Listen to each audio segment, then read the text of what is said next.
Advanced Biometric Defense Systems. Robert Lee Taylor, Northern Virginia, College English Honors, January 29, 2007. Enhanced Biometrics, Protection of Civil Liberties and Effective versus Ineffective Strategies for Combating Identity Theft, Defending Freedom in Diametrical Opposition to Human Chipping. Weighing in on the topic of identity theft, especially in a post-9/11 world, it would seem that a majority of rational individuals cannot be dismissive of considering that enhanced biometrics is the most logical and humane solution with which to help deter identity theft. The science of biometrics as it pertains to identity theft, the latter of which will hereinafter be referred to as IDT, has for many decades been an incredibly sensitive and controversial subject at the center of innumerable social, religious, and political debates. The term IDT has become synonymous with the science of biometrics, as the concepts are interrelated. Many religious groups, for example, are concerned about pretentious governments and contemptible corporations developing various insidious technologies such as micro-sized computer processor chips, which have been designed to be easily implanted under a person's skin for the sole purpose of providing instant and total recognition of any given human subject, as well as a person's exact whereabouts. Technically, and for the most part, chipping is specifically the implementation within humans of any radio frequency identification RFID device or similar technology for the purposes of the above mentioned. Some people believe that RFID is the absolute and final solution to the pandemic of IDT. Assuming that a report by Dr. Judith Collins, which appears in an EducationWorld.com article, is accurate, one can only be left to deduce that despite passage of the IDT and Assumption Deterrence Act in 1998, IDT crime has increased exponentially. Consequently, IDT has resulted in severe damage to the U.S. economy. Coupled with economic damage estimates, some of which remain highly classified state secrets due to trepidation on the part of some social planners, who are concerned that disclosure of such information would ignite greater fear, thus resulting in the onset of pandemonium among the masses, Dr. Collins states, quote, "Young people aged 18 to 29 years are targeted by most identity thieves," end quote. Dr. Collins also indicated in her financial projection as it related to the annual estimate of damage to the U.S. economy caused by that of IDT, that the total cost to consumers was $5 billion, and for businesses, $48 billion annually. In the 21st century, the United States federal government has deemed national security to be its number one concern, as well as its number one priority. If America is to truly defend herself in a reasonable, timely, and cost-effective manner, she must take into account the detrimental effects and ongoing anathema of IDT.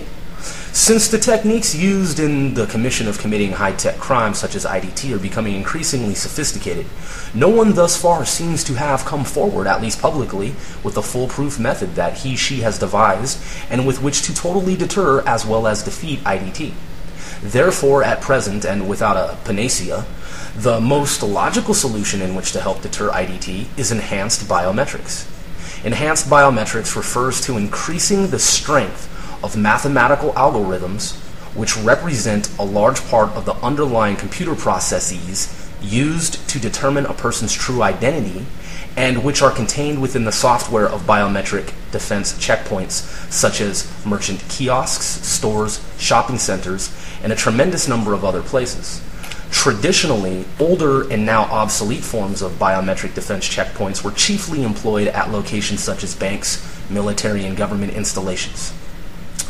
Albeit nowadays, biometric defense checkpoints, also known as electronic gateways, and in some cases internet gateways, e.g. the latter if a checkpoint is connected to cyberspace, can increasingly be found at locations such as the entrance to someone's house, at public schools, at private businesses, and at grocery stores via portals and conduits such as small handheld information technology IT devices, as well as standard computer terminals, PCs, laptops, and cell phones, among other types of interfaces.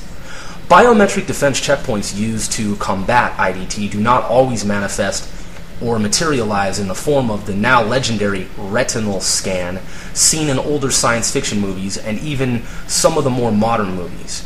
In fact, the wide range of biometric defense applications that already exist, in addition to the number of those being developed at innumerable, heavily guarded research facilities, such as the one located at the U.S. Defense's Biometric Fusion Center in Clarksburg, West Virginia, is mind-blowing.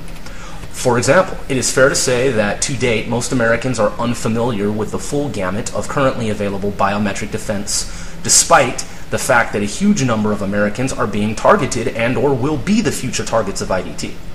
Juxtaposed with that of the aforementioned retinal scan technology, which to some is now construed as laughable given the older retinal scan technology's inability to correctly gauge whether the subject requesting access to a secure sector was the one actually making the request for access, newer biometric defense applications consist of upgraded features that enable sensors to correctly determine whether a human is dead or alive.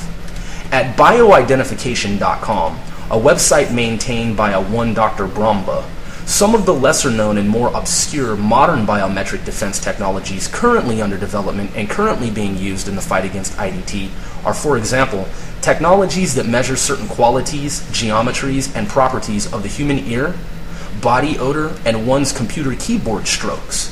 Though these technologies may come as a surprise to some and may be viewed as humorous in the reader's mind, IDT and the biometric weapons used to